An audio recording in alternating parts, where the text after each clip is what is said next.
Киева. Моника Гачевска, голямата фаворитка в тази дисциплина в трети коридор. Юлиана Белчева, Нора Кънова и Гергана Иванова. Една изцяло българска серия. Моника Гачевска безспорно много по-добра от останалите, които са до една все още стратегическа възраст.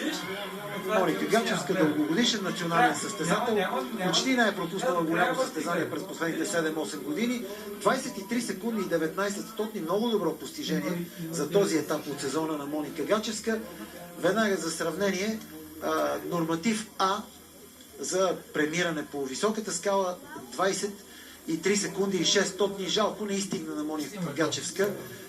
За сега 13 стотни според неофициалното време, но с 23,19 тя спокойно може да претендира за голямата награда, която е 5000 лева. 5000 лева или изразено в западна валута 5000 марки. Това е една сума, която е достойна дори за турнирите от веригата за голямата награда, тъй като там в дисциплини, които не са с златно покритие. Ето и победата на Моника Гачевска, изключително убедителна, с повече от 10 метра. Тя изпревари останалите участнички. Повечето от дисциплините в